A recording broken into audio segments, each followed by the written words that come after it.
আজকের দিনের সবচেয়ে আলোচিত বিষয় পে স্কেল আন্দোলন নিয়ে জাতীয় পর্যায়ে যে উত্তাপ তৈরি হয়েছে ঠিক তার মাঝেই সামনে এসেছে একটি গুরুত্বপূর্ণ আলোচনা। দেশের রাজনৈতিক পরিমণ্ডলে দুটি নাম এখন শিরোনামের কেন্দ্রে, হাসনাত আবদুল্লাহ ও প্রধান উপদেষ্টা। দুজনের একাধিক বক্তব্য, মতামত ও আলোচনা এখন সাধারণ কর্মচারী থেকে শুরু করে প্রশাসনের উচ্চ পর্যায় পর্যন্ত সবার কাছে একটি বড় প্রশ্ন তৈরি করেছে। পে স্কেল বাস্তবায়ন কি এখন নতুন কোনো মন নিতে যাচ্ছে? স্বাগতম পে স্কেল আপডেট জোনে। বাংলাদেশের পে স্কেল, বেতন ভাতা, আন্দোলন, আপডেট, সিদ্ধান্ত সব ধরনের সর্বশেষ খবর আমরা তুলে ধরি আপনাদের সামনে সবার আগে এবং সবচেয়ে নির্ভুলভাবে। চ্যানেলটি সাবস্ক্রাইব করে নোটিফিকেশন অন করে রাখুন যাতে জরুরি আপডেট মিস না করেন।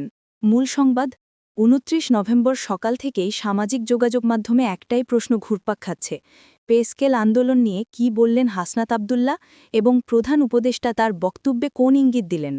গত কয়েক সপ্তাহ ধরে পে স্কেল আন্দোলন দেশের বিভিন্ন সেক্টরে তোলপাড় সৃষ্টি করেছে।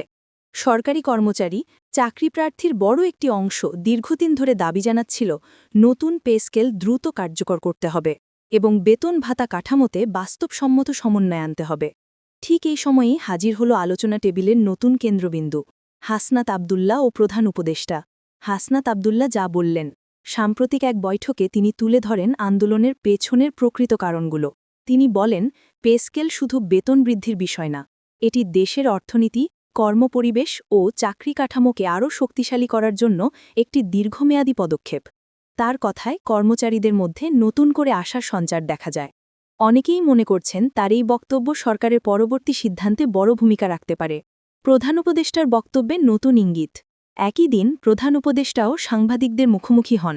যদিও তিনি কোনো সরাসরি ঘোষণা দেননি, তবে তার কথায় স্পষ্ট ছিল পে স্কেল ইস্যু এখন আর এড়িয়ে যাওয়া সম্ভব নয়। তিনি বলেন, বিষয়টি গুরুত্বের সঙ্গে পর্যালোচনা করা হচ্ছে এবং সবার স্বার্থ রক্ষার দিকটাই সরকারের প্রথম অগ্রাধিকার।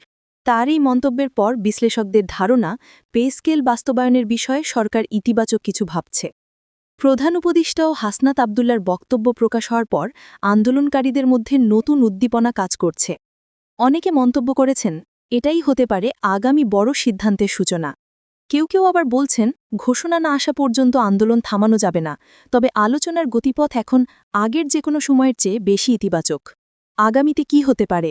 অনেক রাজনৈতিক বিশ্লেষক মনে করছেন, আগামী ১-২ সপ্তাহ দেশের পে স্কেল ইস্যুতে সবচেয়ে গুরুত্বপূর্ণ সময়। যদি আলোচনা সফল হয় তাহলে পে স্কেল বাস্তবায়নের রোডম্যাপ প্রকাশ পেতে পারে। অন্যদিকে যদি আলোচনা আরও দীর্ঘায়িত হয় তাহলে আন্দোলনের নতুন ধাপ দেখা যেতে পারে। সাধারণ জনগণ ও চাকরিপ্রার্থী সবাই এখন অপেক্ষায় পরবর্তী ঘোষণা কবে আসবে এবং সেটি কতটা প্রভাব ফেলবে দেশের কর্মক্ষেত্র। এই ছিল আজকের সর্বশেষ আপডেট।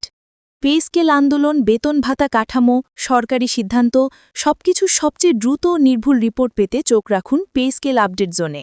চ্যানেলটি সাবস্ক্রাইব করুন, ভিডিওতে লাইক, কমেন্ট ও শেয়ার করে আমাদের সঙ্গে থাকুন। ধন্যবাদ। আবার দেখা হবে পরবর্তী আপডেটে।